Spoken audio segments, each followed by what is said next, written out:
Hi guys, I'm Brittany Mattia and I'm here today to talk to you about the brochure I made for my class. The three things I'm going to tell you about are the where I found my information, my research for it basically, why I designed my brochure the way I designed it, and where I think it should be distributed. So to start off, where did I find my information? I found a lot of my information through the National Institute on Drug Abuse website, the March of Dimes website. There's a printed article in The Guardian, which I got a little information there. The CDC, that's where I found some of my statistics. And the U.S. National Library of Medicine in National Institute of Health. Um, a lot of the information that I found, most of it, in fact, was from the National Institute on Drug Abuse, such as information about not really preventative, but information about substance use while pregnant. Substance use while pregnant can harm your child. All of this includes tobacco, alcohol, illegal or illicit drugs, and the misuse of prescription drugs.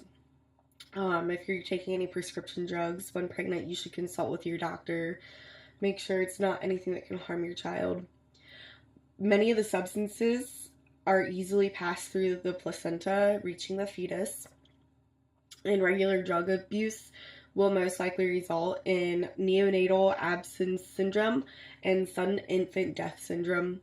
We know that the numbers are still rising and have dramatically risen throughout the years, especially between 1999 and 2014. Number of mothers that came into a hospital and went into labor with an opioid addiction increased from 1.5 per 1,000 deliveries to 6.5 per 1,000 deliveries.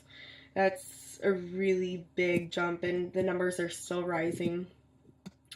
Uh, from the CDC estimates nearly 6 in every 1,000 newborns in the U.S. are now diagnosed with NAS.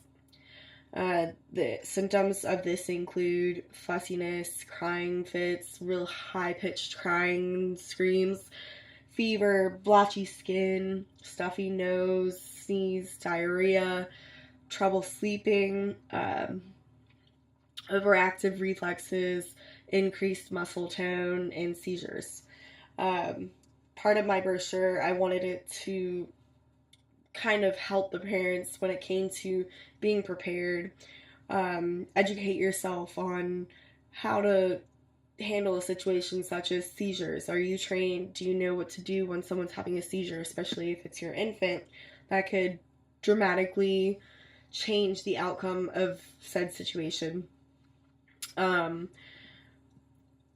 there's plenty more information, but I just wanted to find information that wouldn't scare the viewer, really. Just basic information about how to deal with this, whether you're adopting, fostering, or giving birth to a child.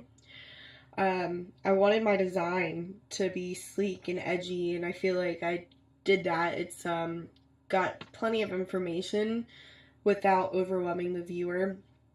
I used red and black colors in this. I thought that would help stand out.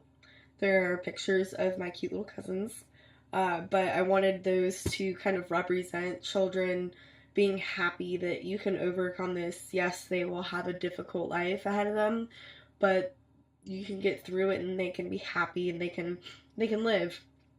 So those are what the pictures kind of represent and stand for, symbolize.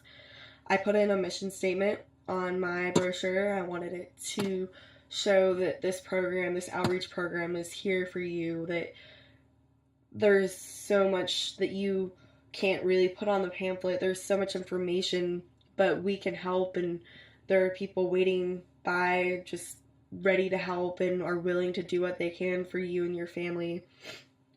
Um, I didn't want it to be like too in your face. I wanted the vocabulary in this to be understandable. I didn't want to use too big of like medical terms and whatnot that's just going to confuse the reader and the viewer.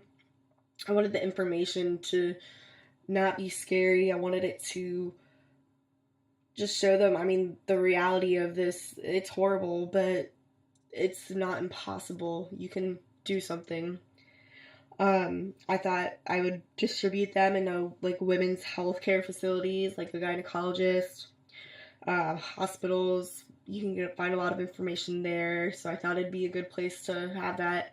But most of all, I think in methadone clinics and like drug rehabs, that would be the biggest place to have them. It would have the most impact because, after all, this is about the opioid epidemic and how it's going to affect infants. So, thank you for your time.